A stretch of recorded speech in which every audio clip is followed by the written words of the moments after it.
Masechet Rosh Hashanah, Daf Lamed Aleph, on va commencer par Lamed Amud Bet, au dernier tiers de la page, à partir du mot Metiv Rav Aha Bar Huna. De quoi parle-t-on? On avait vu précédemment la mahloket qu'il y avait entre Rabbi Zera et les Chachmei Bavel, à propos de l'histoire qui s'est déroulée dans le Beth Amikdash. On avait vu dans la Mishnah qu'autrefois, on acceptait Eidut HaChodesh Kol Hayom. Lorsque des Eidim avaient vu la lune réapparaître après sa disparition, ils venaient pour témoigner de la néoménie, mais on acceptait leur Eidut toute la journée. Ça veut dire qu'à n'importe quel moment où les Eidim viendraient, on pouvait accepter leur témoignage, les recevoir, mener l'enquête. Et tant qu'il faisait jour avant le coucher du soleil, le Beddin allait proclamer Mekoudash. Et le peuple allait répondre Mekoudash, Mekoudash. C'est ainsi que le jour allait devenir et se convertir en Rosh Chodesh. Au lieu d'être le 30e jour du mois précédent, il se convertirait en premier jour du mois suivant. Mais il s'est passé une fois quelque chose. C'est quoi? C'est que le Rosh Hashanah, qui est à la fois Rosh Chodesh, un jour, les Eidim, les témoins, sont venus trop tard. Ils sont venus très tard. Ils sont venus après le Korban Hatamid de l'après-midi. Le Korban Hatamid de l'après-midi, généralement, est accompagné d'un chant. On verra dans la Gemara qu'il y a des chants qui sont spécifiques au Korbanot. Chaque jour, on offrait 2 Korban, bi-quotidien, et c'est comme ça que on allait pouvoir chanter en fonction du jour. Mais si c'était Rosh Hashanah, le chant n'est pas le même. Le chant du Korban Hatamid de l'après-midi, si c'est Rosh Hashanah, n'est pas le même que si c'était un jour de Hol. Mais comme les Eidim sont venus tardivement, après le Korban Hatamid, qu'est-ce qu'ils ont fait les Lévi'im? En attendant, qu'est-ce qu'ils ont fait? Ils ont fait quoi? Qui est-ce qui se rappelle ce qu'on a étudié hier? Qu'est-ce qu'ils ont fait les Lévi'im? C'est écrit dans la Mishnah, Nid kalkelu Lévi'im. Alors, il y a une mahloket. La Mishnah nous dit, il y a eu une confusion. Nid kalkelu Lévi'im bashir. Les Lévi'im ont été confondus, parce qu'ils ne savaient pas quoi faire. Alors, qu'est-ce qu'ils ont fait? Ils ont chanté ou n'ont pas chanté? Mahloket. Rabbi Zera dit, ils ont chanté. Seulement, ils ont chanté le chant qui ne correspondait pas à Rosh Hashanah. Puisque Rosh Hashanah, c'est un Yom Tov. Donc, ils auraient dû chanter un chant de Kodesh de Rosh Hashanah Yom Tov. Et ils ont chanté un chant de jour classique, de jour Hol. C'était ça le Shibush. C'est qui dit ça? Rabbi Zera. Mais les Chachmei Bavel ont dit non, c'est pas ça ce que voulait dire la Mishnah. La Mishnah, quand elle a dit Nit kalkelu Lévi'im bashir, ça veut dire que les Lévi'im, étant plongés dans un doute et un dilemme, ne savaient pas quoi faire, ils n'ont rien fait. Ils n'ont chanté aucun chant. Ni de Hol, ni de Kodesh. Pourquoi? Si on va chanter de Hol, peut-être qu'il va y avoir des Eidim qui vont venir après le Korban, et ils vont témoigner qu'aujourd'hui, c'est Yom Tov, et le Beddin va transformer ce jour-là en Yom Tov. Et que va-t-il se passer? Il va s'avérer qu'on a chanté un chant de Hol à la place de Yom Tov. Et si, inversement, on va chanter Yom Tov, peut-être qu'il n'y aura pas de Eidim du tout qui vont arriver. Et s'il n'y a aucun Eid qui arrive, donc aujourd'hui c'est un jour de quoi? De Hol. C'est quand Rosh Hashanah? C'est demain. Et nous on aura chanté un chant de Yom Tov au lieu de chanter un chant de Hol. Donc, qu'est-ce qu'ils ont préféré faire? Dans le doute, on s'abstient. Ils se sont abstenus. Ça, c'est ce que pense Chachmei Bavel. Mais Rabbi Zera dit non, ils ne se sont pas abstenus. Ils ont chanté, mais ils ont chanté un faux chant. Un chant qui ne correspondait pas. Car ils ont chanté un chant de Hol. Car les Eidim n'étaient pas encore venus avant. Et donc, c'était pour eux un jour de Hol. Et voilà que les Eidim sont venus quand? Après le Korban Hatamid. Et quand les Eidim sont venus, qu'est-ce qu'a fait le Sanhedrin? Il a dit Hayom Rosh Chodesh, Mekoudash, Mekoudash. Et donc il s'est avéré qu'aujourd'hui c'était Rosh Hashanah. Et si c'était Rosh Hashanah, c'est Yom Tov, il faut chanter le chant de Yom Tov de Rosh Hashanah. Qu'est-ce qu'on a fait? On a chanté un chant de Hol, Nit Kalkelu Alviim Bashir. Maintenant, la Gemara va citer quelques questions, des objections qui ont été adressées à ces Chachmei Bavel. Comment pouvez-vous dire qu'ils n'ont pas chanté du tout? Alors Rabbi Zera, il a posé déjà une question à laquelle ils ont répondu. Maintenant, on va voir encore une autre question. Metiv Rav Ahabarhuna. Rav Ahabarhuna pose une question, il dit comment vous pouvez dire qu'ils n'ont pas chanté du tout? Je vais vous lire une baraïta un peu longue. Je vais vous dire une baraïta un peu longue et on va faire une déduction à partir de laquelle on va démontrer que bien sûr qu'ils ont chanté. On va voir. Hein? Un chant de Hol. Regardez. Mativ Rav Habaruna. Il est écrit dans la braïta suivante. Tamid shel Rosh Hashanah shaharit karev keilchato. C'est-à-dire, on sait qu'il y a 2 corbanotes de Tamid, ce qu'on appelle l'holocauste bicotidien, l'un d'ouverture, l'autre de clôture. Le matin, c'est Tamid shel Shahar. L'après-midi, ça s'appelle Tamid shel Ben Arbaim. Le matin, le korban à Tamid du matin, même si c'est Yom Tov de Rosh Hashanah, on avait l'habitude de chanter un chant de Hol. Pourquoi? Parce qu'on savait que les Edim, même s'ils venaient, ils n'allaient pas venir le matin avant le Korban Atamid. Ils allaient arriver au Beth Amikdash une fois que le Korban Atamid était déjà sacrifié. Alors les Khatrila, les Hachamim ont établi que le chant des Lévi'im en même temps que le Korban Atamid du matin serait celui de Hol, puisque les Edim ne sont pas venus. Il n'y a pas d'Edim. Ça ressemble à un jour de Hol. Donc, Hachamim ont dit, tous les Tamid Shel Shahar de Rosh Hashanah le matin, c'est un chant de Hol qu'il faut chanter. Comme si, par exemple, c'est quel jour on est? Mercredi? Eh ben, le chant de Hashir Shayu Alevim, Omrim Al-Dukhan, Yom Revi'i, Beshabbat Kodesh. On est quoi? On est lundi? Yom Sheni, Beshabbat Kodesh. Hashir Shayu Alevim, Omrim Al-Dukhan. Le chant classique de Hol. Je répète, Tamid Shel Rosh Hashanah, Shaharit, Karev Keilchato. Le Korban Atamid de Shaharit, il va être sacrifié comme d'habitude, c'est-à-dire avec le chant habituel de Hol. Bemoussaf, Mahu Omer. Par contre, à Moussaf, ça y est, les Edim sont déjà venus. Et maintenant, c'est un Korban Moussaf. Pourquoi c'est Moussaf? Si on parle de Moussaf, c'est que les Edim sont déjà venus. Ben oui. Alors la question est de savoir, quel est le chant de Moussaf? Quoi? Le chant qui accompagne le Korban Moussaf, c'est quoi? Le matin. Les légumes ne sont pas là. D'accord. Ils ont fait le Korban Tamid. Ouais. Après, normalement, c'est le Korban du matin et plus Moussaf après. Quel Moussaf? Mais si c'est un jour de Hol. Alors justement, c'est pourquoi voulez-vous Ils sont arrivés. Donc si on parle de Moussaf, c'est que forcément... Forcément, il y a une... Ça veut dire que les légumes sont venus après Shacharit. Exactement. D'accord, ok. Mais c'est obligatoire. Parce que si on dit qu'on fait un Moussaf, c'est que c'est Yom Tov. Bemoussaf, Maou Omer, Harninu l'Elohim Ozenu, Hari'u l'Elohé Yaakov. Qui est-ce qui peut me rappeler c'est quoi ce Mizmor? C'est le Mizmor normalement de Yom Hamishi. Aujourd'hui on est jeudi, n'est-ce pas? Oui. C'est ce qu'on a lu ce matin. Donc Yom Hamishi, c'est le Mizmor Lamnatseh Halagitit.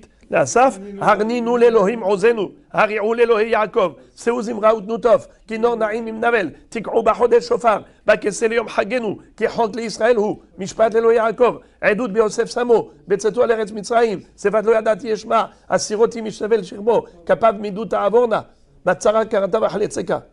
Pourquoi j'ai lu tout ça? Pourquoi je rappelle tout ça? C'est parce que on entend dans ce Mizmor 2 sujets. Le sujet du shofar de Rosh Hashanah et le sujet de Yosef Hatzadik, qui est sorti à Rosh Hashanah de prison. Et ce jour-là, Edut bi Yosef Samo Betzeto al Eretz Mitzrayim. Ce jour-là, il est sorti de prison et il a été nommé, intronisé comme étant le vice-roi pour dominer toute l'Égypte. Sefat lo yadati Eshma. C'est quoi Sefat lo yadati Eshma? Il a appris 70 langues en une seule nuit. Qu'est-ce qu'a fait Akadosh Baruch Hu? Il a envoyé Gabriel à Malach pour lui enseigner les 70 langues. Yosef ne comprenait pas, n'arrivait pas à capter. Comment tu peux apprendre 70 langues en une nuit? Qu'est-ce que fait Akadosh Baruch Hu? Il lui rajoute une lettre dans son nom. Il s'appelait Yosef. Il s'appelle désormais Yehosef. Edut Bihosef. Samo. Betseto al Eretz Mitzrayim. Lorsqu'il est sorti pour régner sur l'Égypte. Sefat lo yadati. La langue que je ne connaissais pas. Eshma. Ça y est, maintenant je comprends. Je sais parler toutes les langues. Quand il monte sur les 70 marches du trône de Paro, Paro s'adresse à lui en une langue, il sait répondre. Deuxième langue, il sait répondre. 70 langues, 70 marches, il répond aux 70 langues. Là-haut, c'est Yosef qui parle à Paro, il lui parle en hébreu. En la Shana Kodesh. Paro, il comprend rien. Paro, là-haut, il lui dit, écoute, en bas, les ministres de la cour royale ne doivent pas savoir qu'il y a une langue que toi tu connais en plus que moi. Parce qu'ils risquent de me destituer de mon trône pour te nommer, t'introniser à toi. Jure-moi que tu vas le révéler à personne. Il a dit, je te jure, je te prête serment, je ne dirai à personne que je connais plus de langues que toi.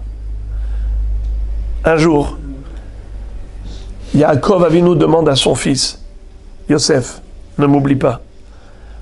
Après mon décès, enterre-moi au caveau des patriarches, en Israël. Je peux être enterré en Égypte. Lorsque Yosef demande à Paro le droit d'enterrer son père en Israël, en Eretz Kenan, il lui dit non. Il lui a dit non. Il lui a dit, mais j'ai juré, j'ai prêté serment. Il lui a dit, il n'y a pas de problème, tu fais annulation des vœux. Tu fais Atarat Nedarim, tu peux annuler ton serment. Il lui a dit, si j'annule ce serment, j'annule l'autre. Je t'avais juré que je ne révélerai à personne que je connais plus de langues que toi. Maintenant, j'annule aussi ce serment et c'est moi qui deviendrai le droit. Tu seras destitué de ton trône. Il a dit, c'est bon, tu peux aller enterrer ton père tranquillement. Alors, ce mismor-là, de Edut Bihosef Samo Betseto al Eretz Mitzrayim, ça figure dans ce psaume. Alors lisons. Bemoussaf Mahu Omer. Quel est le chant des Lévi'im qui accompagne le Korban Moussaf? Harninu l'Elohim Uzzenu, Hari'u l'Elohei Yaakov. Chantez à Dieu, qui est notre force. Sonnez-lui la trompette, c'est-à-dire la terou'a. Hari'u l'Elohim, c'est terou'a de shofar. Le jour de la terou'a. Bemincha Mahu Omer. Amincha de Rosh Hashanah. Quel est le chant qui accompagne le Korban à Tamid de l'après-midi? Kol Hashem Yahil Midbar. C'est le Mizmor de Mizmor les David. Havula Donai Bene Elim. Havula Donai Kavod Vaoz. Pourquoi? Il y a à l'intérieur de ce Mizmor Kol Hashem Yahil Midbar. Yahil Hashem Midbar Kadesh. La voix de Dieu a fait trembler le Midbar. Lequel Midbar? C'est le Midbar Sinaï, qui s'appelle aussi Midbar Kadesh. Il porte 5 noms, le Midbar Sinaï. Entre autres, Midbar Kadesh. Yahil Hashem Midbar Kadesh. Dieu a fait trembler le Midbar Sinaï avec Kol Hashem, la voix d'Hashem, et les Kol Shofar du Matan Torah. Vayhi kol hashofar holer vechazek meod Moshe yedaber ve'Elohim ya'anenu bekol. Qu'est-ce que ça veut dire? Il y avait un kol shofar qui accompagnait le Matan Torah. Est-ce que le Matan Torah c'est un mérite pour le Ham Israël? Évidemment, le seul peuple à avoir répondu oui. Naaseh venishma. Donc, il est très important de rappeler ce zchut de Kabbalat Torah, le jour de Rosh Hashanah, qui est un jour de jugement. C'est le Mizmor de Kol Hashem Yahil Midbar, du shofar de Matan Torah. On le rappelle le jour du shofar de Rosh Hashanah, pour avoir un bon jugement, pour évoquer, mentionner le Zechut d'Israël, qui est le seul peuple à avoir accepté la Torah. Encore, ובזמן שחל ראש השנה להיות בחמישי בשבת, שהשירה שלו, הרנינו לאלוהים עוזנו, לא היה אומר בשחרית הרנינו, מפני שחוזר וכופל את הפרק. אלא מה הוא אומר? הסירות היא מסבל שכמו. ואם באו עדים אחר תמיד של Ah, c'est vrai. Très bien. Qu'est-ce que ça veut dire? C'est la suite du passouk. Attendez, tzadikim, attendez. Si maintenant les Eidim sont venus avant Korban Atamid du matin, et on est jeudi, quel est le misement de jeudi de Yom Hamishi? Le même. Alors maintenant, regardez ce qui va se passer. Bizman shehal Rosh Hashanah shelo liyot b'Hamishi b'Shabbat. Alors dans ce cas-là, quel est le din si les Eidim sont venus avant le Korban Atamid Shel Shahar? Avant, je vous ai parlé de quel cas? Des Eidim qui sont venus entre Korban Atamid Shel Shahar et Moussaf. Maintenant, je vous parle d'un autre cas. Les Eidim sont venus avant le Tamid Shel Shahar. Et les Eidim, et les Beddin, le Beddin a déjà dit Mekoudash. Donc, si le Beddin a déjà fixé Rosh Chodesh, si c'est Rosh Chodesh, c'est Rosh Hashanah. Si c'est Rosh Hashanah, c'est Yom Tov. Si c'est Yom Tov, il faut faire le Mizmor de Rosh Hashanah qui est Harninu. D'accord? Mais... Ah, excusez-moi. Le matin, on avait dit que toujours Shaharit, le matin, même si c'est Rosh Hashanah, on faisait le même Mizmor que le jour de Hol. Même si c'est Yom Tov. Ça veut dire que ça ne change rien. Étant donné qu'en général, les Eidim venaient après le Tamid Shel Shahar, alors Chachamim ont dit que dans tous les cas de figure, le shir du matin, de Tamid Shel Shahar, doit être un shir Shel Hol. Comme si c'était un mercredi normal, un jeudi normal, un lundi normal, un shir Shel Hol. Quand est-ce qu'on dit Harninu? C'est que dans Moussaf. Alors à Botaï, le problème c'est quoi? C'est que si les Eidim sont venus avant le Tamid Shel Shahar, pas avant Moussaf, pas entre Tamid Shel Shahar et Moussaf, ils sont venus même avant Tamid Shel Shahar. Alors maintenant, qu'est-ce qui va se passer? On va faire le même Mizmor. Le même Mizmor à Moussaf, le même Mizmor le matin, Tamid Shel Shahar. Pourquoi? Parce qu'on a dit que le Tamid Shel Shahar, c'est le même Shir Shel Hol. Alors si c'est Shir Shel Hol, le jeudi, qu'est-ce qu'on chante? Ce Mizmor. À Moussaf, qu'est-ce que tu vas chanter? Ce Mizmor. Alors quoi, tu vas te répéter? Tu vas te répéter? Tu vas répéter le même Mizmor 2 fois? Quelle est la différence ensuite entre le Shir de Tamid et le Shir Shel Moussaf? Il n'y aura plus de différence. Alors il faut une différence. Qu'est-ce qu'on fait? On est malin. Le matin, on va chanter depuis, comme j'ai dit, Asiroti Misevel Shirmo. On ne va pas commencer depuis l'Amnatseah. Le jour où Rosh Hashanah tombe jeudi, lorsque Rosh Hashanah peut tomber jeudi, c'est le 30e jour du mois, et il peut se convertir en Rosh Hashanah, alors je prends les devants. Qu'est-ce que je fais? C'est vrai, je chante un chant de Hol. Pas seulement il peut se convertir, il s'est converti. Puisque maintenant, les Eidim sont venus avant Tamid. Si les Eidim n'étaient pas venus avant Tamid, alors on ferait l'Amnatser normal. Mais si ils sont venus avant, donc je sais qu'aujourd'hui c'est Rosh Hashanah, je sais que je vais devoir utiliser le même Mizmor 2 fois, je ne veux pas répéter 2 fois la même chose, alors j'agis intelligemment. Le matin, je commence au milieu du Mizmor. Où? Hasiroti misevel shirmo, kapav miduta avorna. Et pourquoi on faisait ça? Pour ne pas se répéter. Les frères et les amis, pourquoi on commençait à partir du pasouk Hasiroti misevel shirmo? Quel rapport? Pourquoi on a choisi ce pasouk? Aidez-moi. Parce que c'est la sortie de Yosef Hatzadik de prison. Hasiroti misevel shirmo, kapav miduta avorna. Ça veut dire qu'Akadosh Baruch Hu, il a fait sortir de sa souffrance. Ok, et maintenant, lorsque Moussaf arrivera, quel Mizmor on fera? Entier, bravo. Pour ne pas se répéter, donc au début on lit que la moitié, et après on le lit entier. Voilà. Mais il reste une question. Quelle question? On est rentré dans Rosh Hashanah. C'est vrai qu'on va répéter 2 fois, mais sauf qu'on est dans Rosh Hashanah. Donc le fait de ne pas dire le début, on ferait croire aux gens que c'est pas encore Rosh Hashanah. Au contraire. Au contraire. Ce n'est qu'à Rosh Hashanah qu'on peut lire la moitié du Mizmor. Sinon, si c'est pas Rosh Hashanah, on lit tout le Mizmor. Quel problème de lire Alors entièrement? justement, Il faut entièrement. puisque maintenant les Edim sont venus avant Shaharit, et à son de Shaharit, qu'est-ce qu'on va dire? On va La dire moitié. La moitié. Mashma, c'est simplement pour vous dire que c'est pas encore Rosh Hashanah. Au contraire. Au contraire. Ah, le fait de faire la moitié. Et On donne une différence entre les deux. Attendez, Mahabaya, il répète. Bon, vous êtes passé d'une question à l'autre, voyez-vous. Vous avez viré. Vous aviez une question, on l'a répondu. Dites, merci. Il avait la réponse, mais. Maintenant, ça c'est un autre problème. Mais déjà, comprenons ce qu'on lit. Si on avait terminé toute la braïta et que vous posez des questions, j'accepte. Mais vous posez des questions avant de lire. Alors, Ve'im ba'u edim, ahar tamid shel shahar. Et si les témoins sont venus après le korban atamid shel shahar, Omer, harninu. Il dira harninu. Afalpi shehozer vekofel et aperek. Fin de citation de la braïta. Écoutez Rabotai, c'est là où on arrive au sommet de la pyramide. Concentrez-vous 2 secondes.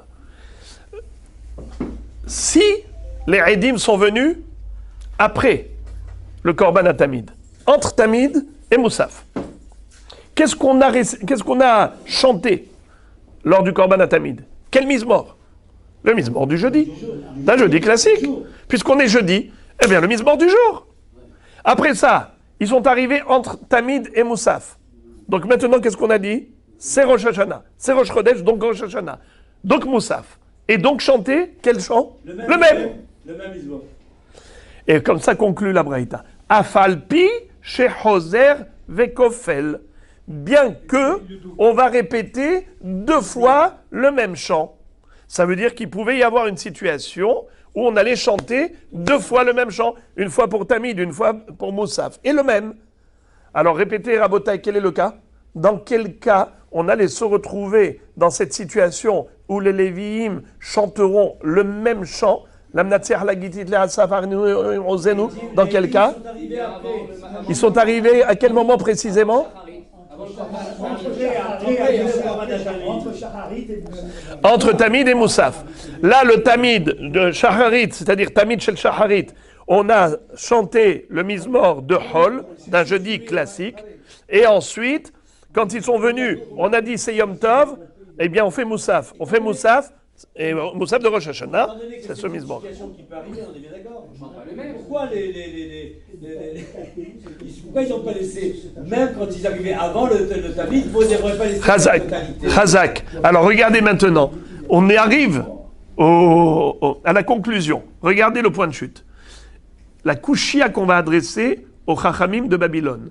I amart bishlama kol echad mistapka amrinan shira de hol hainu de ka'amar omro vekoflo. Ela i amart lo amur klal may omro vekoflo. Là, regardez le missile, la bombe nucléaire que la Gemara envoie ici par rapport à cette approche de Chachmé Bavel. Qu'est-ce qu'ils ont dit, les Chachmé Bavel? Ils ont dit que dans le doute, on s'abstient. Et que les Lévi'im à Mincha, dans Korban Atami de Mincha, ils n'avaient pas chanté du tout. Et c'est ça, Nitkalkelu à Lévi'im Bashir. C'est quoi Nitkalkelu? Qu'ils ont eu une défaillance. Quelle défaillance? C'est qu'ils n'ont pas chanté. Ne sachant pas quel chant faut-il chanter. Est-ce qu'il faut chanter de Hol ou de Kodesh? Est-ce que les Edim vont venir après Mincha, ou ils ne vont pas venir? À cause de ça, ils se sont abstenus totalement. Si c'est vrai, alors, excuse me, pourquoi tu me dis que quand les Edim sont venus entre Tamid et Moussaf, il s'avère qu'on va répéter 2 fois le même chant? Mais il ne faut pas répéter 2 fois le même chant. Le Tamid shel Shahar, tu n'aurais pas dû chanter du tout. Ne chante pas. Pourquoi ne chante pas? Parce que peut-être que les Edim vont venir. Et si les Edim vont venir après, tu vas te retrouver en train de répéter la même chose 2 fois. Mais alors ne chante pas du tout. D'après vous, Chachmé Bavel, c'est ce que vous avez dit. Vous avez dit que dans le doute, on s'abstient. Eh bien, là aussi, il y a un doute. lors du Korban Atamid le matin, si les Edim ne sont pas venus avant le Korban Atamid du matin, eh bien ne chante pas. Pourquoi tu chantes le chant entier de l'Amnatseyar comme si c'était un jour de Hol, et après, quand ils arrivent avant Moussaf, tu répètes, et tu te retrouves comme ça un peu bête, en train de répéter la même chose. Eh bien, d'après vous, ils auraient dû s'abstenir, ne pas chanter du tout, car dans le doute, on s'abstient. C'est la Kushia. La Gemara répond, Shane Atam, des Shira de Yomehu. Qu'est-ce que ça veut dire? Il a dit, ta question n'en est pas une. C'est beau, mais c'est faux. Pourquoi? Car le matin, Tamid Shel Shachar, c'est toujours un chant de Hol. Même s'il y a un doute, même s'il n'y a même pas de doute, même si je suis sûr et certain, voilà, les Eidim, ils vont arriver dans quelques minutes, et voilà, ils sont déjà dans la chambre du Sanhédrin, ils sont déjà en train de mener l'enquête, on sait que dans quelques minutes, ça va se passer, le Beddin va sortir, il va proclamer mes Koudash, on le sait. Et malgré tout, tu chantes, mon cher Lévi. Lévi chante. Et qu'est-ce qu'il chante? Le chant de Hol. Pourquoi le chant de Hol? Car les Hachamim, c'est ainsi qu'ils ont établi que Rosh Hashanah, qui tombe n'importe quel jour de semaine, Korban Atamid du matin, ce sera un chant de Hol. Et pourquoi ils ont fixé ainsi? Parce qu'ils savaient qu'en général, au moment où les Edim arrivaient, ou plutôt au moment où le Korban Atamid était sacrifié, les Edim n'étaient pas encore venus. Alors d'emblée, Hachamim de facto, ils ont décidé que toujours le Talmid Shel Shachar, c'est un Shir Shel Hol, même si on le sait que ça va devenir Kodesh. Alors dans ce cas-là, il n'y a pas d'abstention. Pourquoi tu voudrais qu'ils s'abstiennent? Dans le doute, on s'abstient. Mais il n'y a aucune abstention, car même si j'étais sûr et certain que ça deviendrait Kodesh, malgré tout, le chant du matin, c'est un chant de Hol, point à la ligne. Donc ta Kushia n'en est pas une. Voilà les amis. Puisque on a parlé du chant des Lévi'im, la Gemara va dévier, elle va sortir du sujet de Masechet Rosh Hashanah, et elle va rentrer dans le sujet du chant des Lévi'im chaque jour. Écoutez une belle baraïta. Tanya, Rabbi Yehuda Omer Mishum Rabbi Akiva. Rabbi Yehuda disait au nom de son maître Rabbi Akiva, Barishon Mehayo Omrim. Le dimanche, qu'est-ce que les Lévi'im chantaient dans le Beth Amikdash? L'Hashem haaretz umlo'ah tevel v'yoshveba. Qu'est-ce que ça veut dire? On chante le chant que vous connaissez tous. Mizmor les David. L'Hashem haaretz umlo'ah. Les David Mizmor, pardon. Les David Mizmor, l'Hashem haaretz umlo'ah. Pourquoi? Al-Shem Shekana Vehikna. Qu'est-ce que ça veut dire Shekana Vehikna? Dieu a acquis le monde. Kana Olamo Vehikna. Dieu, en créant le monde, il a acheté. Comment on dit dans la Hamida? Loke Abraham, Loke Yitzhak, Loke Yaakov. El Agadol, Agibor, Ve'anora. El Elyon. Après? Après? Agadol, Agibor, Ve'anora. El Elyon. Après? Kone Hakol. C'est quoi Kone Hakol? Il a tout acheté. Comment il a acheté? Comment Dieu a acheté le monde? En achetant, il s'est fait acheter lui-même aussi. Waouh! Boum! Vous me faites peur, Rabbi Matok. Qu'est-ce que ça veut dire Kone Hakol? Dieu a tout acheté. Qu'est-ce qu'il a acheté? Hein? Alors, dites-moi, qu'est-ce qu'il a acheté? Kone Hakol, il a tout acheté. Ça veut dire quoi? Dites-moi, s'il vous plaît! Vous le dites 3 fois par jour. Ah, voilà! Voilà, maintenant vous dites quelque chose de juste. Kone Hakol, ça veut dire tout lui appartient, car c'est lui qui a tout créé. Donc vous voyez que le mot Kone, qui veut dire acquérir, en fait ça veut dire boré. Kone Hakol, comme s'il était écrit boré Hakol, car s'il a tout créé, donc tout lui appartient. Si moi je fabrique quelque chose, à qui il appartient? À moi. Si Dieu a créé le monde, alors il est Kone Hakol, il est Baal Habayit. Très bien. Ça c'est ce qu'il a créé. L'Hashem haaretz umlo'ah. Maintenant, qu'est-ce qu'il a fait? Tout appartient à Dieu. Il a donné aux hommes. Tevel v'yoshveba. Il a donné le Tevel aux habitants. Il a donné la terre aux terrestres. Veshalit be'olamo. Qu'est-ce que ça veut dire shalit be'olamo? Il était le seul dominant, le seul maître du monde. Et dites-moi, qu'est-ce qui s'est passé après? Alors écoutez. Premier jour, il n'y avait personne à part Hachem. Vaï Erev, Vaï Boker, Yom Echad. Pourquoi on ne dit pas Yom Rishon, Yom Sheni? Comme tu dis Yom Sheni, Shlishi dit Yom Rishon. Pourquoi tu dis Yom Echad? Car Yom Aou, Hachem Echad. Il était seul. Hachem Elokeinu, Hachem Echad. Il était Shalit Be'olamo. Quand est-ce que les anges ont été créés? Deuxième jour. Alors, Basheni, maintenant le deuxième jour, Me'ayomrim. Qu'est-ce qu'il disait? Gadol Hachem ou Mehullal Me'od. Dans ce pasouk-là, dans ce mizmor-là plutôt, on parle de la grandeur de Yerushalayim et du Beth Amikdash. Quel rapport avec le deuxième jour? Al-Shem shehilek ma'asav ou malach alehen venit Allah v'yashav bammarom. Qu'est-ce qu'Akadosh Baruch Hu a fait le deuxième jour? Il a séparé le monde céleste du monde terrestre. Qu'est-ce qu'il a dit? Yehi rakia betoch ha'mayim vihi mavdil ben mayim lam mayim. Donc il y a eu Shamaim, Shamaim, et après il y a eu Eretz, c'est-à-dire il y a eu le monde d'en bas plutôt, le monde du monde d'en bas, et Akadosh Baruch Hu, il a choisi de s'installer où? Dans les hautes sphères célestes.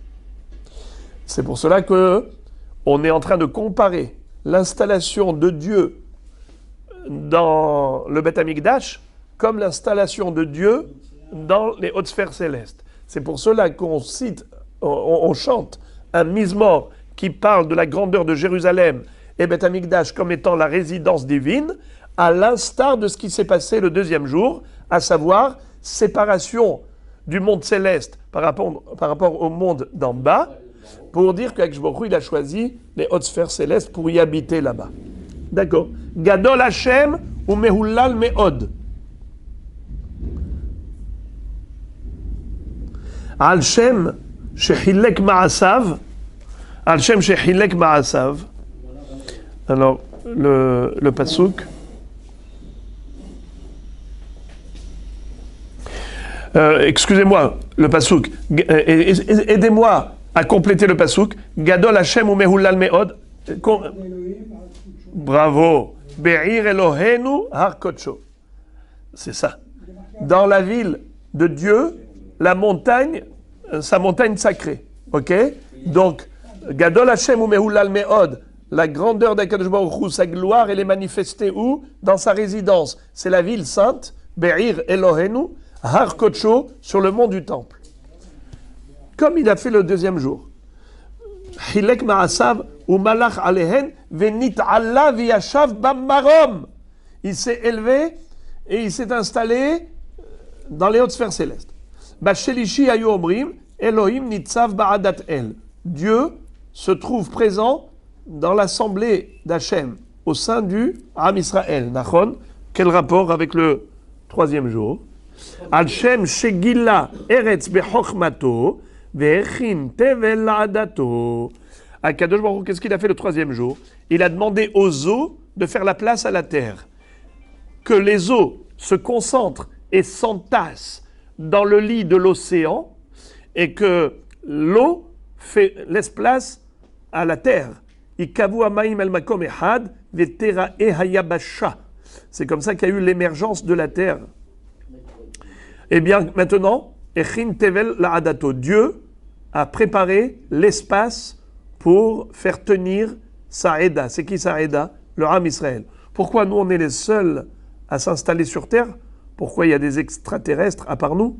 C'est quoi ça? C'est quoi Echin Tevel La'adato? Ça veut dire qu'il faut comprendre que tout le monde a été créé pour le Am Israël. Akadosh Baruch Hu avait détruit le monde, le Maboul, n'est-ce pas? Il avait décimé l'humanité. Car une humanité qui ne veut pas suivre Dieu n'a pas raison d'être.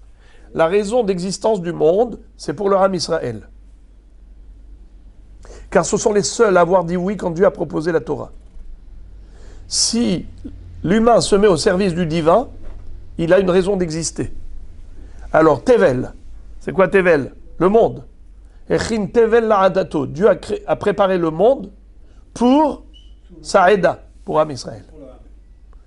Vous imaginez quel mérite vous avez? Ça veut dire que chacun d'entre vous donne au monde sa raison d'être. C'est pour ça qu'on dit que chaque homme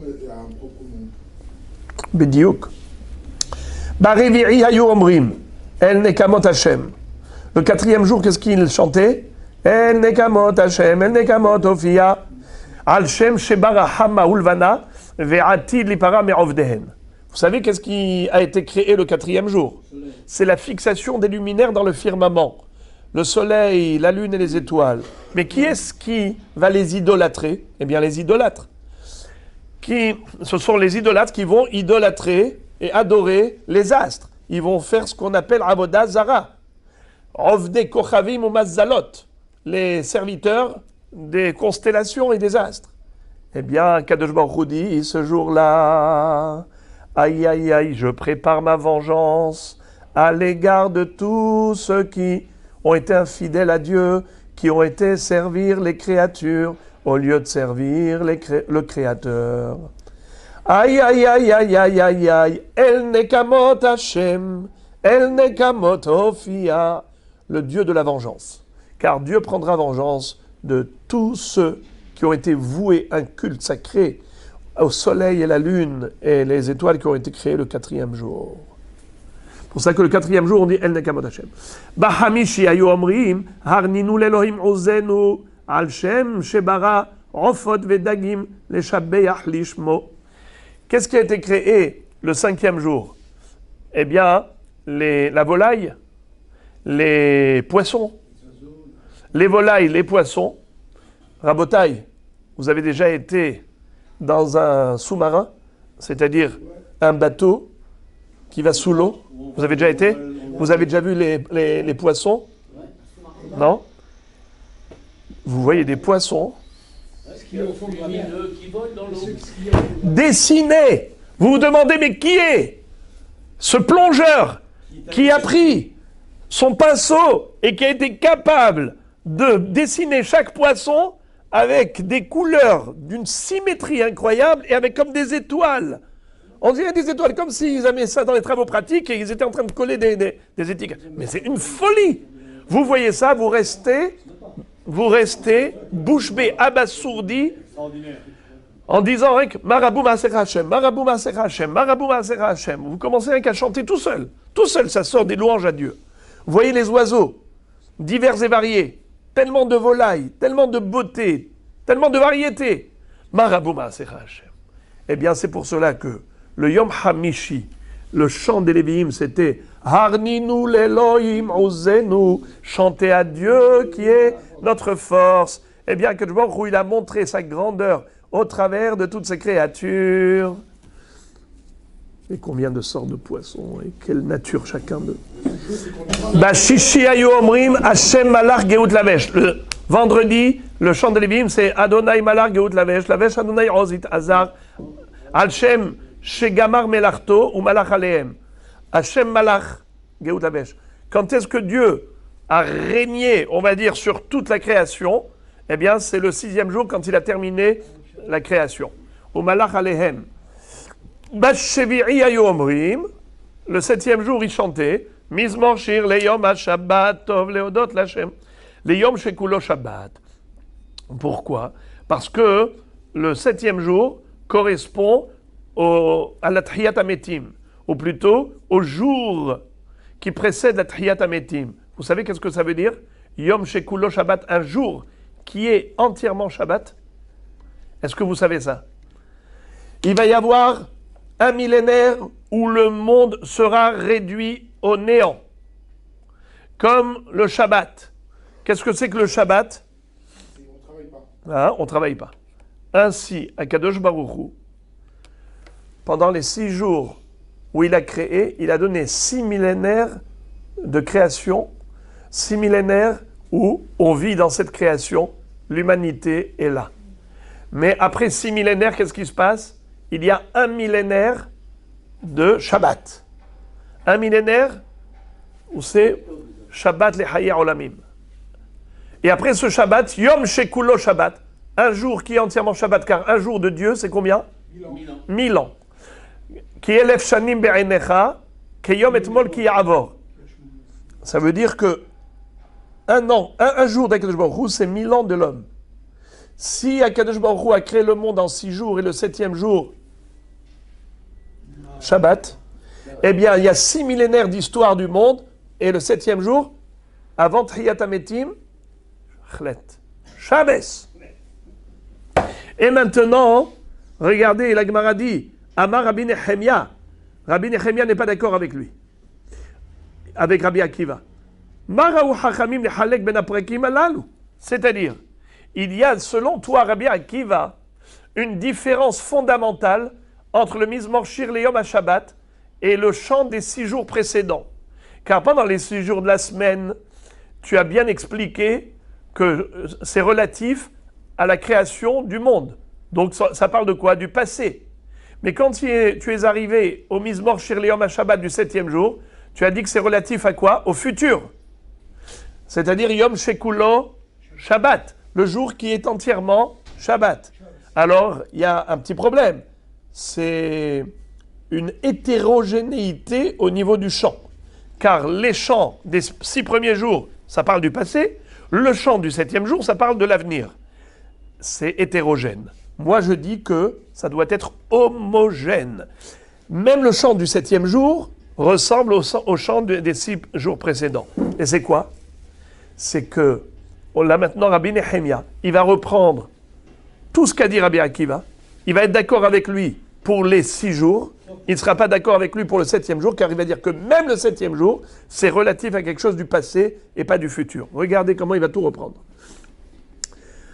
Amar Rabbi Nehemia, Maraou Hachamim lehalek ben aprakim alalu. Pourquoi est-ce que Hachamim aurait distingué entre le chant de Shabbat et les 6 premiers jours?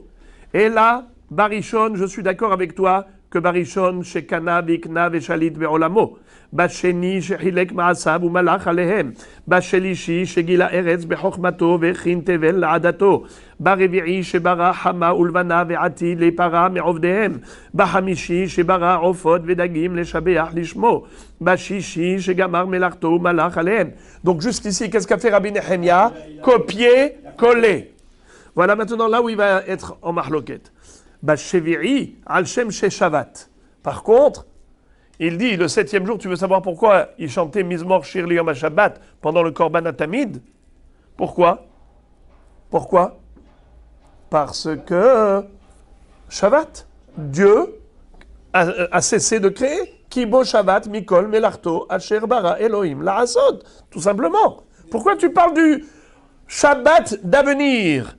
Parle du Shabbat du passé, le premier Shabbat du monde. Rabotai, comme je vous estime beaucoup, je vous ferai part d'un beau hidouche. Écoutez ça. Vous avez remarqué qu'il y a 3 formulations dans la Hamida de Shabbat. Toutes les Hamidot, elles sont pareilles, identiques. Est-ce qu'il y a une Hamida qui est différente de l'autre? Aucune. Toutes les Hamidot, kiff, sauf les Hamidot de Shabbat. La Hamida de Shabbat vendredi soir, Atakidashta. Le Shabbat matin, Ismach Moshe. Le Shabbat après-midi, Ata Ehad. Makara. Mais c'est Shabbat. Alors tu aurais dû faire les 3 tfilot de Shabbat identiques. Réponse. Il y a 3 Shabbatot. Il y a le Shabbat Bereshit, il y a le Shabbat Matan Torah et le Shabbat Le'atid Lavo. Le Shabbat Bereshit, c'est le premier Shabbat de la création. Quand Dieu a créé le monde en 6 jours et le 7e, il a cessé de créer, ça s'appelle Shabbat Bereshit, le 7e jour de la création. Shabbat. Atakidashta et Yom HaShevi'i lishmecha. Tachlit ma'aseh shamayim va'aretz. Ça veut dire quoi Tachlit ma'aseh shamayim va'aretz? C'est quoi Tachlit? Tachlit. La finalité. Tachlit. Non. Pas Tachlit avec Het. Pas avec tête. C'est avec Chaf et Tav. C'est pas Tachlit. Tachlit. Tachlit, c'est la finalité. Comme Kilo Chalou Rahamecha, par exemple. Alors, comment on appelle ça? Non, la fin. La fin des 6 jours, la fin de la création, c'était Shabbat. Shabbat, Dieu a cessé de créer, d'accord? Alors ça s'appelle Tachlit Ma'aseh Shamayim Va'aretz. C'est ce qu'on dit le vendredi soir. Ismach Moshe Bematenat Helko, le matin. Quel rapport? C'est le Shabbat du Matan Torah. Quel jour de semaine la Torah a été donnée? Quel jour de semaine la Torah fut donnée? Shabbat. C'est le Shabbat du Matan Torah. Ismach Moshe, Bematenat Chelko, qui Eved Neman Karatalo. Kelil Tiferet Beroshon Atata Be'omdo Lefanecha al Har Sinai. Ushne Luchot Avanim Orid Beyado. Vechatu Bahem Shemirat Shabbat. Maintenant, qu'est-ce qu'on a dans Mincha? Ata Echad Veshimcha Echad. Vous entendez? Rabotai. Ata Echad Veshimcha Echad. C'est quand que HaKadosh Baruch Hu Vehaya Hashem Lemelech Bayom Ha'uye Hashem Echad Ushmo Echad Venisgav Hashem Levado Bayom Ha'u. Vous entendez? Levado. C'est quand? C'est Be'olam Shekulo Shabbat. Yom Shekulo Shabbat. C'est le Shabbat de l'E'ati de Lavo. Répétons, on est dans 3 Shabbatot.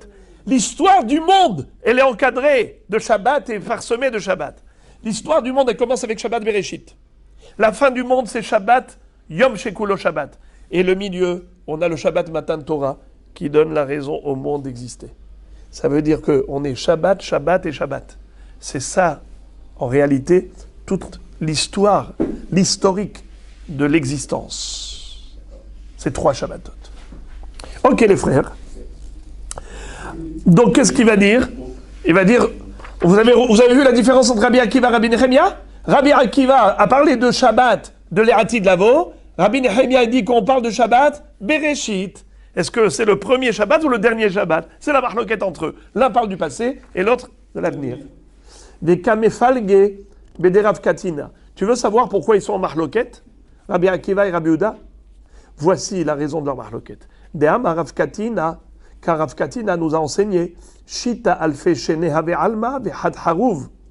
Le monde doit durer 6 millénaires et le 7e millénaire, il est détruit. Shene emar venisgav Hashem levado bayom hahu. Dieu restera seul ce jour-là. C'est qui ce jour-là? C'est un jour de Dieu, c'est 1000 ans pour l'humanité. Abaye amar tre haruv. Abaye dit non, c'est pendant 2 millénaires. Avant la résurrection, il y a 2 millénaires de Shabbat. Sheneemar yahayenu mi yomayim. Il va nous faire vivre quand? Après 2 millénaires de neutralisation du monde. D'accord? Alors, c'est ça la marloquette de Rabbi Akiva, Rabbi Nehemia. Rabbi Akiva pense que les Ati de Lavo, il n'y aura qu'un seul millénaire. C'est pour cela que Mizmor Shir Leyom HaShabbat, d'après Rabbi Akiva, ça parle de ce millénaire-là. Vous entendez? C'est Yom Shekulo Shabbat, c'est un millénaire, car un jour de Dieu, c'est 1000 ans pour l'homme. Donc Yom Shekulo Shabbat, Mizmor Shir Leyom HaShabbat. C'est quoi les Yom HaShabbat? Un jour de Shabbat. Donc c'est un millénaire. Mais Rabbi Nehemia, pourquoi il n'est pas d'accord? Il dit c'est impossible. Car les Ati de Lavo, il n'y a pas un seul jour, il y aura 2 jours. Yehayenu miyomaim, 2 millénaires. Donc c'est pas possible que ce soit que le Mizmor Shir Leyom HaShabbat se réfère au futur. Car au futur, on aura 2 millénaires de neutralisation.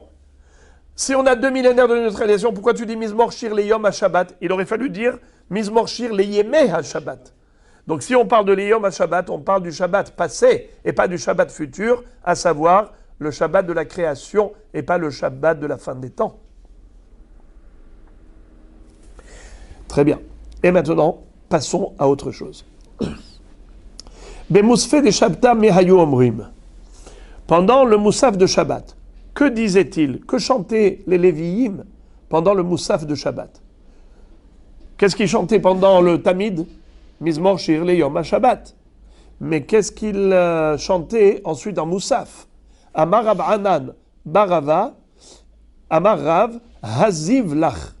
Il chantait Haziv Lach. La beauté, elle est pour toi. C'est quoi ça? Les amis? C'est quoi cette histoire? Haziv Lach. C'est trop beau pour parler de beauté. C'est quoi ça? Ce sont les initiales de 6 parachiotes. Haziv Lach, He, Zain, Yud, Vav, Lamed, Chaf. Ce sont les acrostiches de 6 paragraphes de Parashat Ha'azinu. Dans Parashat Ha'azinu, on commence par He.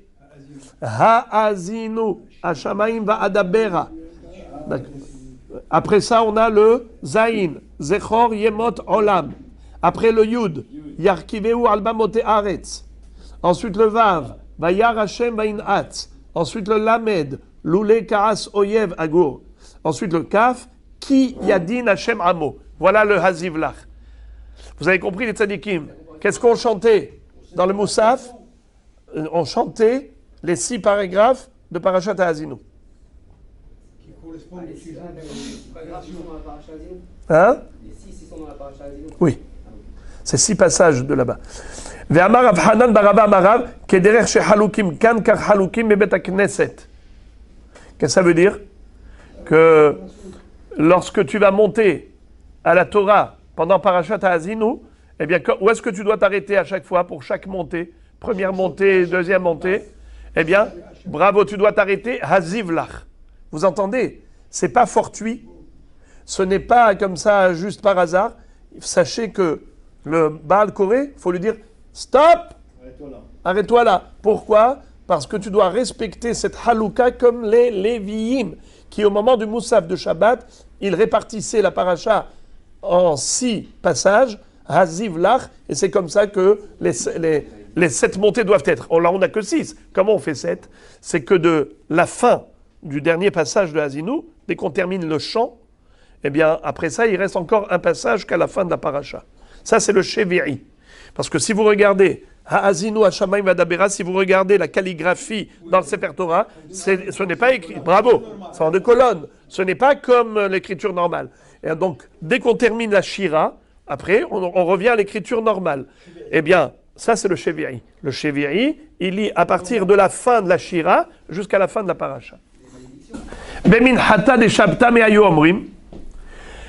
Pendant Mincha de Shabbat, qu'est-ce qu'on chantait? Parce que vous savez que le Korban Atamid de l'après-midi de Shabbat était accompagné d'un chant également. Lequel? Amar Rabbi Yochanan, Az Yashir Moshe Une Israël. Omicha Mocha, et Az Yashir Israël. 3 passages. Premier, c'est Az Yashir Moshe. Deuxième, c'est au milieu de la Shira. Micha Mocha Baelim Hashem, Micha Mocha Neda Bakodesh, Nora Telodon Sevele, Natita Yeminecha, Tibla Emoaretz, Nahida Behazecha, Mzugalta. Et le troisième passage, c'est quoi?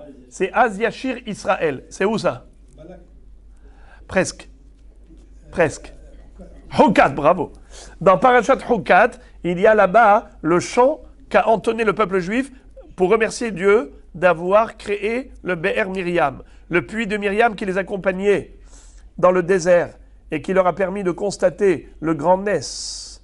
Quand ils ont échappé à l'embuscade des Morim, vous vous rappelez l'histoire des Morim qui s'étaient cachés dans les grottes et que Dieu a collé les 2 montagnes et ils ont été broyés à l'intérieur de ces grottes.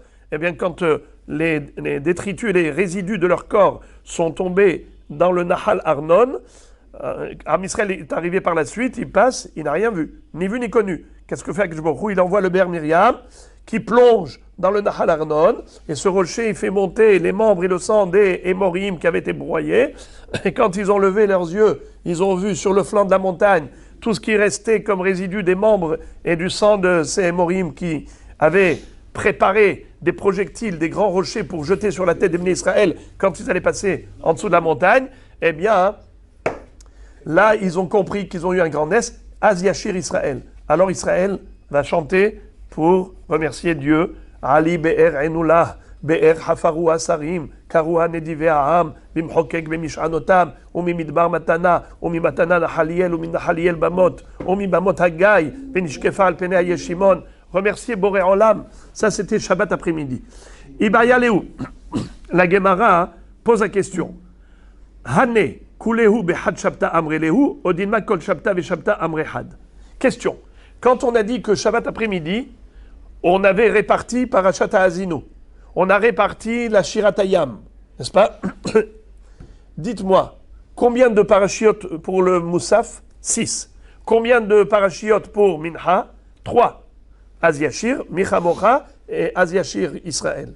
Az Yashir Moshe Uvne Israël et Az Yashir Israël de Parashat Hukat.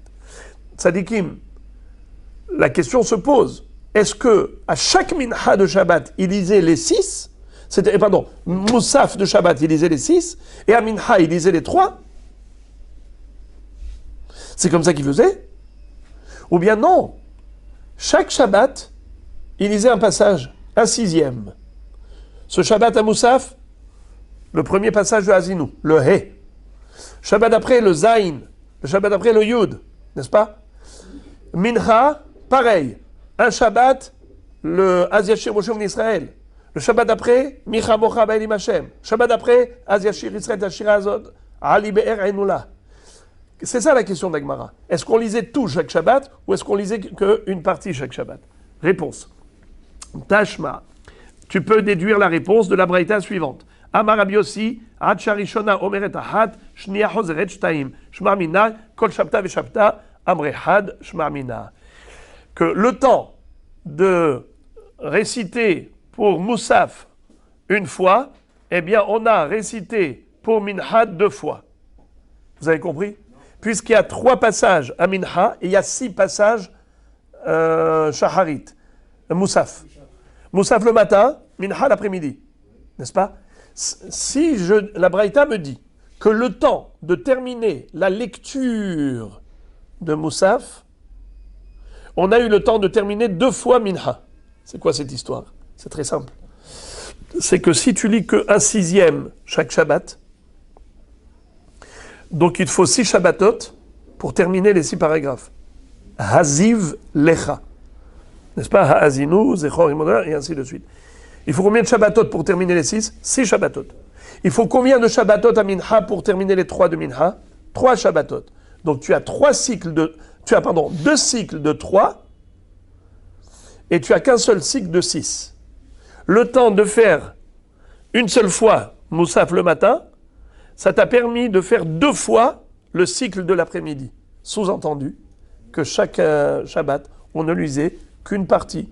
À Moussaf, une partie des 6, à Mincha, une partie des 3. Mais c'est pas qu'on lisait les 6 à Moussaf et les 3 à Mincha pour chaque Shabbat, pas du tout. On lisait qu'un petit paragraphe.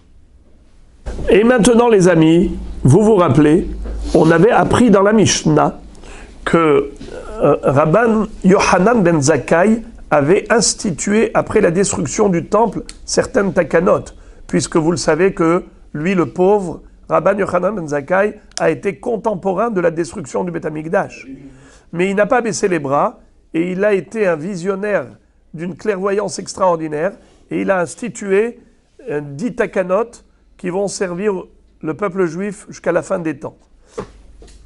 Amar Rabbi Yehuda Baridi, Amar Rabbi Yohanan, Eser Masaot Nas'a Shechina Mikrae ou Kenegdan Galta Sanhedrin Mi Gemara. Maintenant, la Gemara va se référer à ce qu'avait dit Rabbi Yohanan ben Zakkai, qu'il y a eu des takanot après la destruction du temple par rapport au Sanhedrin, n'est-ce pas? Ça veut dire même carrément, c'est le Sanhedrin qui se trouvait à Yavne qui avait décrété certaines choses. Et qui était le Rav à cette époque? Qui était le maître du Sanhedrin? Qui était le Rosh HaSanhedrin? Rabban Yohanan ben Zakkai, n'est-ce pas? Et où est-ce qu'il était Rabban Yohanan ben Zakkai? Dans quelle ville? La ville de Yavne. La ville de Yavne. Ça veut dire qu'on va voir plus tard que Yavne était l'une des villes qui va accueillir le Sanhedrin. En fait, le Sanhedrin va se déplacer 10 fois. Ce qu'on va dire Eser Galouyot Galta Sanhedrin. Le Sanhedrin a été en galoute 10 fois. Mais pas que le Sanhedrin qui a été en galoute 10 fois, même la Shechina. La Shechina a été en galoute 10 fois. Qu'est-ce que ça veut dire l'exil de la Shechina? On sait que le Beth Amikdash, c'est le lieu de résidence divine. Mais quand malheureusement Am Israël a fauté, ne méritait plus la présence d'Hachem au sein d'Israël dans le Beth Amikdash, bien la Shechina s'est éloignée. Le mot Shechina, ça veut dire présence, demeurer, Shochen. Il demeurait parmi nous. Et mais petit à petit, il s'éloigne, et il s'éloigne encore plus, et encore plus. Il y a eu, en quelque sorte, 10 étapes d'éloignement de la Shechina du sein d'Israël, parce que Israël a fauté, et Akadosh Baruch Hu laissait toujours une chance qu'il fasse teshuva. Jusqu'au moment où Akadosh Baruch Hu a constaté que Israël n'est pas du tout dans une démarche de teshuva, alors là, il est retourné dans les hautes sphères célestes pour s'éloigner des terrestres. Mais nous voyons ici une équivalence au niveau du nombre de déplacements. La Shechina et le Sanhédrin. Car d'ailleurs, le Sanhédrin, c'est en quelque sorte le générateur de la présence divine, puisque le Sanhédrin, c'est la Torah. Le Sanhédrin, c'est lui qui enseigne la Torah. Ki Tzion Tetse Torah, Udvar Hashem Yerushalayim. C'est quoi la parole de Dieu de Jérusalem? C'est le Sanhédrin qui se trouvait au Beth Amikdash. Mais où est-ce qu'il était installé dans le Beth Amikdash? Mamash, dans une salle attenante au Beth Amikdash qui s'appelait l'Ishkat Agazit. Mais quand ils ont vu malheureusement beaucoup de criminels, d'assassins criminels, ils ont dit malheureusement, il y a eu tellement de crimes que si on doit juger les assassins, on va se mettre à tuer énormément de personnes. Qu'est-ce qu'ils ont dit? On va sortir de l'Ishkat Agazit et on n'a plus le droit de condamner à mort qui que ce soit. La peine capitale ne pouvait être infligée par le Sanhédrin que s'ils étaient installés dans le Lishkat Agazit. Et pas seulement eux. N'importe quel Beddin constitué de 23 Dayanim, dans n'importe quelle ville, pouvait également le faire, mais à condition qu'il y ait un Sanhédrin dans le Beth Amikdash. Si le Sanhédrin était ailleurs que le Beth Amikdash, eh bien personne n'était habilité à condamner à mort. Impossible d'infliger la peine capitale. Et après ça, ils se sont déplacés encore et encore, comme on va le voir tout de suite. Mais il y a ici un parallèle entre Galut Ashrina et Galut Sanhédrin. Lisons. Amar Rav Yehuda bar Idi Amar Rav Yochanan, Eser Masaot Nas'a Shechina Mikrae. D'où on le déduit que la Shechina était exilée 10 fois, des psukim qu'on va lire. Ou Kenegdan, et en parallèle, Galta Sanhédrin. Le Sanhédrin aussi a été exilé 10 fois. Et d'où on le sait, c'est pas des psukim, mi Gemara. C'est par tradition. C'est quoi Gemara? Tradition. Pourquoi la Gemara s'appelle Gemara? Parce qu'on apprend. Tout ce qu'on nous a transmis, c'est une tradition. Eser Masaot Nas'a Shechina Mikrae. Les 10 exils de la Shechina, on déduit des psukim. On déduit des psukim. Regardez les 10 déplacements. Mikaporet Likrouv. Depuis le couvercle en or de l'Arche Sainte, la Shechina s'est déplacée pour s'installer sur le chérubin. Au Mikrouv, les Miftan. Et sur le chérubin. Qu'est-ce que j'ai dit? Non.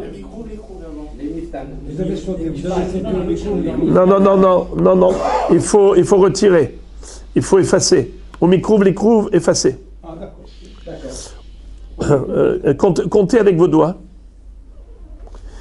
Mikaporet, Likrouv, 1. Umikrouv, le Miftan, 2. Umimiftan, le Hatzer, 3. Umehatzer, le Mizbeach, 4. Le Mizbeach, la Gag, 5. Umigag, la Homa, 6. Umehoma, la Ir, 7. Umeir, le Har, Umeir, la Har, 8. Umehar, la Midbar, 9. Umimidbar, Alta, Viashva bimkoma, 10. Sheneemar, elech shuban mekomi. Alors, on va traduire. Vous savez quoi? Au lieu de traduire maintenant, je vais traduire au fil des psukim. Puisque la Gemara, maintenant, va citer un pasuk comme preuve pour chaque déplacement. Commençons. Mikaporet la krouv. Au mikrouv la miftan. Dirtiv. Venoradti lechasham. Vedibarti itecham mea la kaporet. Urtiv. Vairkav al keruv vayaof, urtiv, ukvod Elo Israël na'ala me'ala keruv, asher haya alav, el miftan abayit. Regardez ça. On a ici d'abord une base, axiome de base, où précisément Hachem avait installé sa Shechina dans le Beth Amikdash. C'était entre les deux chérubins sur l'Arche Sainte. Ça s'appelle Kaporet, puisque Kaporet, c'est le couvercle en or de l'Arche Sainte. Dieu va dire à Moshe, Rabbeinu, Veno'adti lechasham, vedibarti itecha, me'ala Kaporet, mi ben shene keruvim. Je te donne rendez-vous là-bas. Je vais te parler, et ma voix va émaner d'entre les deux chérubins de sur la Kaporet. Donc c'est clair, entre les deux chérubins, il y avait la présence de la Shechina sur la Kaporet. Premier déplacement, premier exil, c'est de la Kaporet sur le chérubin. Où est-ce qu'on retrouve ça? Eh bien, c'est un passouk dans Shmuel, où il est écrit Vaïrkav al keruv vayaof. Il a chevauché le chérubin, il s'est envolé. Attendez. Urtiv, ukvod Elohei Israël, na'ala me'ala keruv, asher haya alav, el miftan habayit. C'est quoi miftan? C'est le seuil de la porte. Le miftan du Beth Amikdash, c'est le seuil de la porte du Beth Amikdash. Ça veut dire que la Shekhinah, quand elle s'est déplacée et qu'elle a quitté le Kérouv, elle s'est installée où? Sur le seuil de la porte du Beth Amikdash. Omi miftan la hatzer, c'est-à-dire du seuil à la cour. Comme il est écrit, Vaimale habayit et anan, ve hatzer malea et noga kevod Hashem. Ça veut dire que Akadosh Baruch Hu, il a quitté le seuil de la porte du baït pour aller dans la cour. C'est là ce qu'on appelle Noga Kvod Hashem, la splendeur de la gloire divine. Ensuite, Mehatzer la Mizbeach. Ensuite, il a quitté le Hatzer pour aller au Mizbeach. Alors, excusez-moi, quand on dit Miftana Baït, de quel baït il s'agit? De quel baït il s'agit? Ça veut dire c'est le Hechal. C'était d'abord le Hechal. Et ensuite, du Hechal vers le Hatzer. Et c'est quoi le Hatzer? Le Hatzer, c'est entre le Oulam et le Mizbeach. Entre le Oulam et le Mizbeach. Vous savez c'est quoi entre le Oulam et le Mizbeach? Vous l'avez... Il y avait d'abord le Kodesh HaKodashim. Quand on sort du Kodesh HaKodashim, on a le Hechal.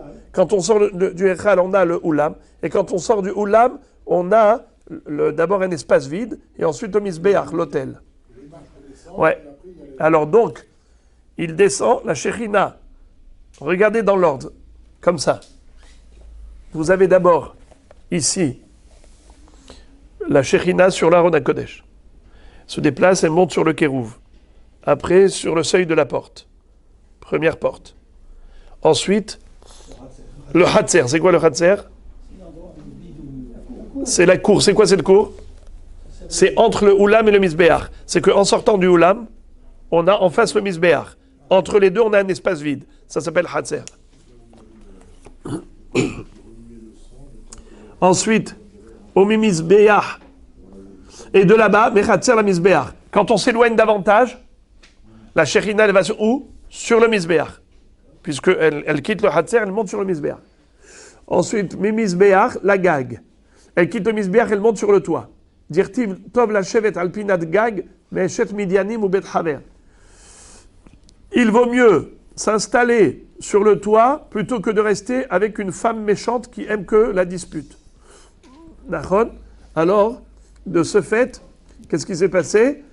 En plus, Eshet Haver dans le sens où ils ont fait un hibour entre la Avodah Zara et le Beth Amikdash. Ils ont amené une statue, une idole, ils l'ont installée dans le Beth Amikdash. Ça veut dire qu'ils ont introduit dans la maison de Dieu la Avodah Zara. Ça s'appelle hibour. Carrément, la fidélité d'Israël, c'est d'aller vers la Avodah Zara.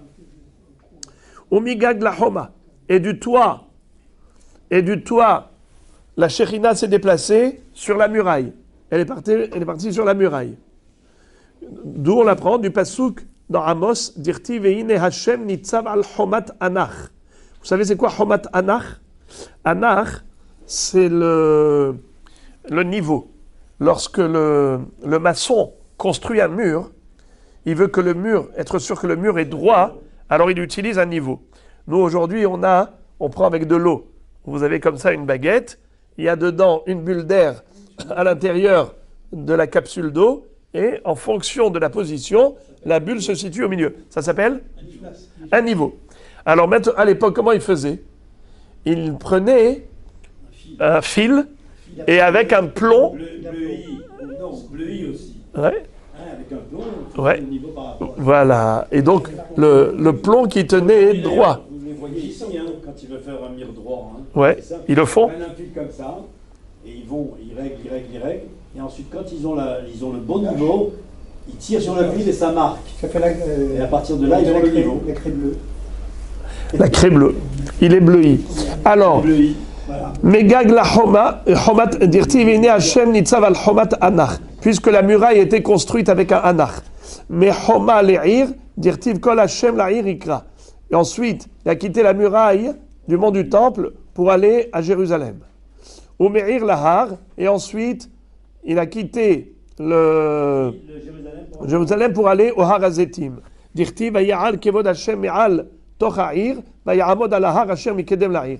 Il a quitté l'enceinte de Jérusalem pour s'installer sur le mont, la montagne, le mont des Oliviers qui se trouve à l'est de Yerushalayim.